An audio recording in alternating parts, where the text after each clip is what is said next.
You know what's absolutely crazy? It's that we have such a huge problem or get an ick with just the 20 or 30-year age gap that we see today in movies. What if I told you that at one point of time it was the norm for middle-aged men to romance minor girls and nobody bat an eyelid?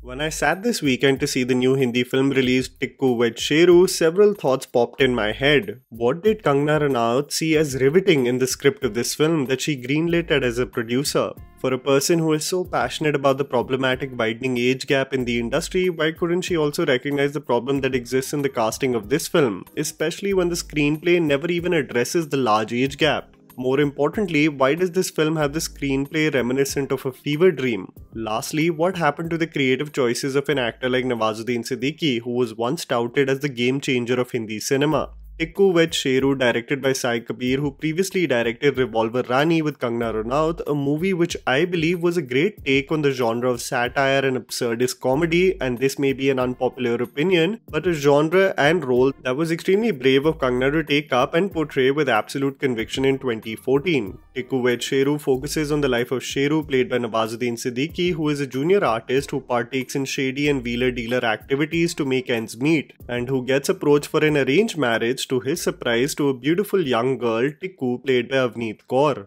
Why, how, and what happens post the marriage as Sheru brings Tiku and her sister to Mumbai follows the premise of this confusing, tonally all over the place film, whose main problem is not really the age gap between its leads, but its screenplay. I promise I am not part of the mafia of the Mumbai film industry, which I feel like I will get labelled as because I dislike this film, but I have to tell you honestly, I tried so hard to find a silver lining. Nawazuddin Siddiqui has brief moments where his improvisation skills shine, especially how he bursts into fits of anger or frustration in between conversations, especially when he transitions to random English dialogues ending with "it's a fact." Nawaz's comic timing honestly just deserved a better script. There is also huge potential that you can see in Avneet Kaur as an actor. Extremely expressive and having a clarity in her dialogues you don't see in most young actresses, especially those who get big banner films without any training. But this is also me digging for scraps, as the entire story of the film shifts from various subplots not conveying what it wants to in any shape or form convincingly. You know, I never complain about profanity in films, but the dialogues in this movie bordered on being uncomfortable to the point where I was watching it alone yet looking behind my shoulder if anyone caught what I just heard. I mean, a dialogue like "Sheru, mamme lagwa liye maine" was just a trailer of lewd dialogues that dispersed throughout its scenes. You've got subplots of moneylenders, pimps, ex-boyfriends, characters threatening suicide at the drop of a hat, and the age difference between the leads that just gets creepier as the running minutes and affection between the characters grows.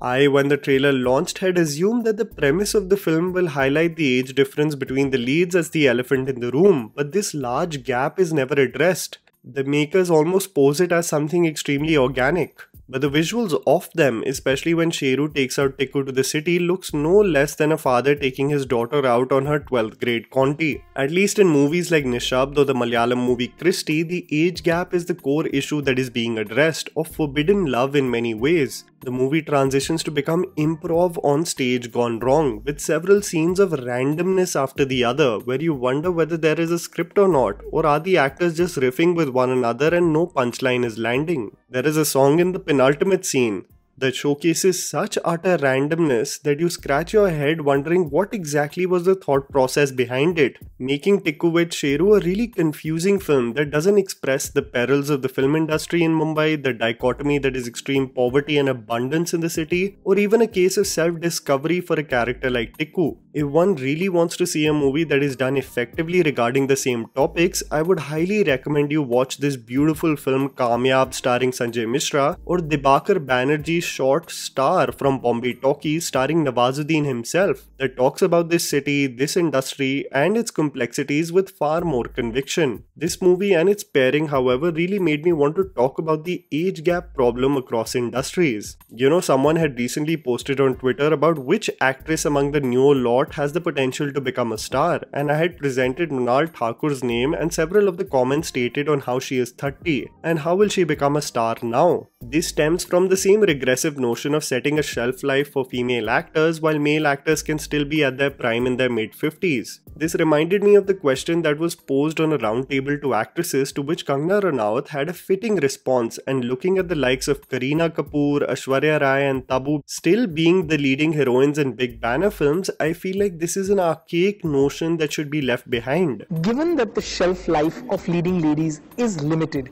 do you find yourself thinking not of retirement, but of a time when the roles will dry up, when the phone will stop ringing? People very conveniently ask this question to women, but they would never ask this question to a man. This question itself is unfair and shouldn't be asked. And I think our generation is have the baggage where at least the next generation won't be asked this question. Maybe I won't be playing Kaya tomorrow or Superwoman, but I would want to use my skills and my experience in some or the other way. Maybe I would want to write, or I want to direct, I want to produce. But this industry is as much mine as much, these superheroes who can be called my counterpart. But sadly, when you look at the casting of several commercial projects, the problem still persists across industries. You look at Shah Rukh Khan being paired with the likes of Deepika Padukone and Anushka Sharma, Salman even more jarringly being paired with the likes of Disha Patni and Sai Manjrekar, Akshay Kumar also pushing the envelope in the same case by being paired with Manushi Chillad having a 30-year age gap, with Kiara Advani having a 25-year age gap, and even in his upcoming remake of Sururai Potru with Radhika Madan having a 28-year age gap. This is of course in no way, shape or form just a Hindi cinema issue. In Tamil cinema, you've got a legend like Rajinikanth being paired with Amy Jackson having a 40-year age gap. Rajinikanth in Linga was paired opposite Sonakshi Sinha and they had a 36-year age gap. Vikram and Kirti Suresh with a 26-year age gap, and Sarath Kumar and Nayanthara with a 30-year difference. There's no denying that in many frames they do look like father and daughter. In Malayalam cinema, despite being in their mid-60s and early 70s, Mammootty and Mohanlal in their fictional stories are still desired by young heroines and often end up with them. When young actor and actresses have addressed the legends as uncle out of respect, they have been massively trolled as they still see this as an insult to their youthful legends. Telugu cinema and the glaring age gap in commercial cinema is known to everyone. Ravi Teja being paired opposite Rashi Khanna with a 24-year age gap, our very own Balaya in so many instances being paired opposite young actresses with an age gap that just widens as he grows older. Even Chiranjeevi in commercial films being paired opposite the likes of Shruti Haasan and Kajal Agarwal and still pretending to be the desirable boy next door is uncomfortable to say the least. It's refreshing that an actor like Amitabh Bachchan got over his slump in the 90s pretending that he is still the angry young man lead and transitioned to do character-specific roles rather than still dance around trees and romance young women. The creepy nature of the industry, however, is how normal it was back in the day for middle-aged men to romance minors as their romantic leads in movies. It was second nature for female actors to get launched at the tender age range of 13 to 16 back in the day, and while no one bat an eyelid then, it's crazy when you look at it in retrospect and how these young impressionable teenagers were integrated into the system. This made me check out a 1976 Tamil film, a triangle between Rajinikanth, Kamal Haasan and Sridevi, and what's insane is that both Rajinikanth and Kamal Haasan are in their early to mid-20s during the filming of this movie, and Sridevi is all but 13 years old as their romantic lead. You can see another movie called In Rasavan Manisale that has a 42-year-old Raj Kiran romancing a 14-year-old Meena, and this was just accepted. I mean, Sridevi has romanced senior NTR at the age of 16 when he was in his mid-50s, and when you look at these frames, one can't help themselves but get slightly uncomfortable. What's sad in the 90s batch of heroines who start with actors in the similar age demographic slowly get reduced to the sister or mother roles, while their male counterparts are still playing the desirable leads. There was an old SNG episode that shockingly referenced how Waheeda Rahman and Rakhi went from playing the romantic leads of Amitabh Bachchan to becoming his mother years later in movies like Trishul and Shakti. If Shefali Shah can play Akshay Kumar's mother in Waqt, then I think anything is possible. But what I sincerely believe is that there will be nothing more empowering and something that will be welcomed with open arms is if our leading men like SRK, Amir, Salman, Hrithik actually get paired opposite the likes of Madhuri, Juhi, Tabu, Shilpa Shetty, Kareena and Raveena Tandon. These pairs are far more convincing and these batch of female actors are way more well versed with the job at hand. I guess this will be a forever issue, as the general public finds it acceptable one way, but when the sexes are reversed, it almost becomes forbidden and uncalled for. Will there ever be a sense of maturity that prevails? I guess we'll never know. And that was the video, guys. Write down in the comments below whether you have some video ideas for our channel. Please don't forget to follow me on Instagram, the handle is right in front of you. Follow me at JammyPants4. Also, please support us by smashing the like button and subscribing to our channel for weekly content ahead. Thank you for watching.